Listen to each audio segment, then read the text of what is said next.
We're now joined by Dr. Julie Robinson, Associate Professor in the Community, Professional, and Economic Development Department with the University of Arkansas System Division of Agriculture Cooperative Extension Service. That is a new record for the longest title on this show. She also heads the LeadAR program, which has a deadline for application coming up. Julie, thanks for joining me. Tell me, what is the LeadAR program? How's it different from some of the other leadership programs in the state?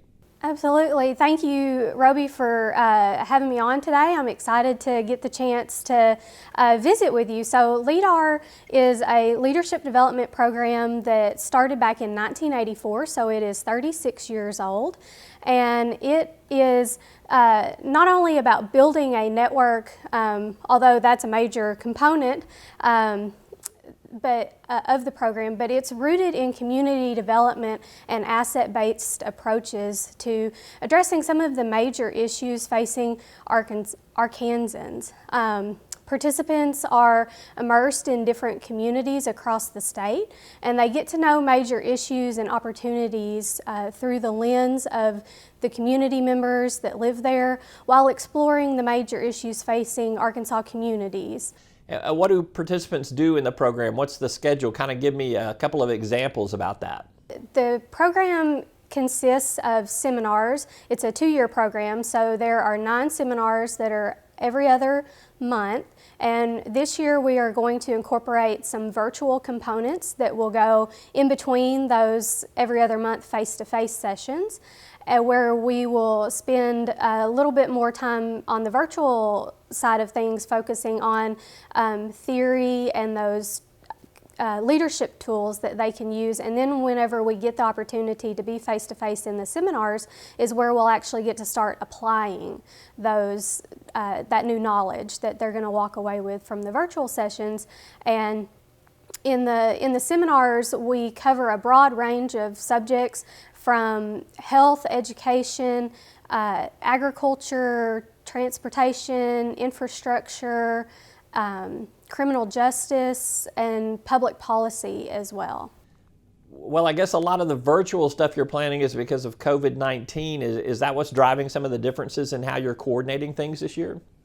Well, you are correct. COVID-19 probably drove a little bit of this, but really with the technology that we have available to us, and hopefully as our communities across the state get more connected as far as internet infrastructure, we want to take our learning opportunities to our class participants. We understand that family dynamics and work roles change as generations change, and so we want to accommodate, or we want to adjust the program so that it is current and relevant and accommodate the participants' evolving dynamics. And so the virtual components, yes, are driven by COVID-19, but it's time that we adjust and bring our program delivery to a little bit more current format. Tell me, what successes have you seen from the LeadAR program? Give me a success story. So probably our most notable success stories are, of course, all of the leaders that have come through the program. We have a little over 500 alumni. We are currently recruiting for that class 19 because, like I said, it's a 2-year program. And we've had people that have been state representatives, legislators, educators, school board members, mayors, CEOs, presidents of companies and organizations, various administrative and executive roles, small business owners, really the people that come out of the program and the way that they are able to implement change to improve the lives of Arkansans and improve their communities and really develop that statewide network. And also the community leadership projects. Some of our more notable ones are, we've had a LeadAR alumni that developed a whole new branch of their county library system. We've had, and one of our probably more fun ones that we like to mention is the annual Goat Festival in Perryville, Arkansas. That one always stands out and gets people's attention. Well, you got to recognize the GOATs. What are you looking for in an ideal LeadAR applicant? What's the deadline coming up, and where does one go to apply? As far as what we're looking for in a LeadAR applicant, so there are some basics, 25 years or older. There is no age maximum.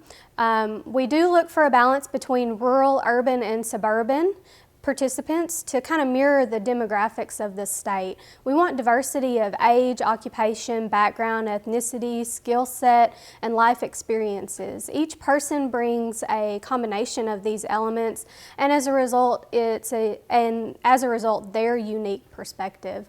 And all of that works together to comprise a very distinct cohort of leaders, and each class is completely different from the others that came before that. And we're really trying to recruit people who are passionate about the state and who are eager to usher in positive change for their communities.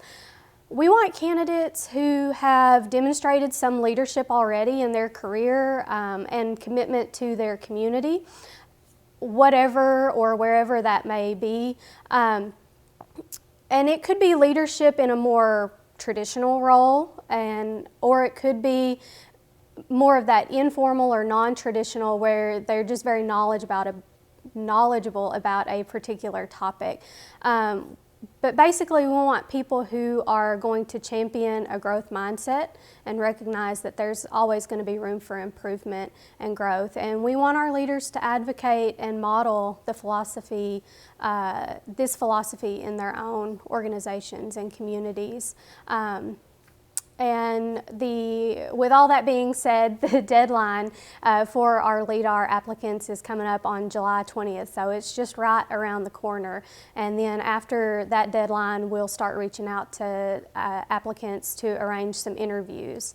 And that format may look a little bit different, but we're gonna move forward because we need to continue to develop our leaders across the state, maybe more so now than ever.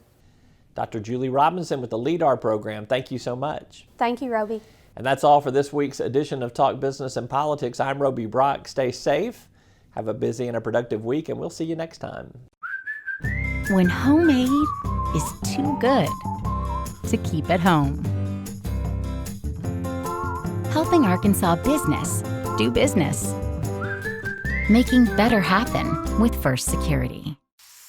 You'll find us at the end of a lot of long country roads, covering over 60% of the great state of Arkansas. Our 17 electric distribution cooperatives are working day and night to provide reliable, affordable power to over 500,000 homes, farms, and businesses, just like yours.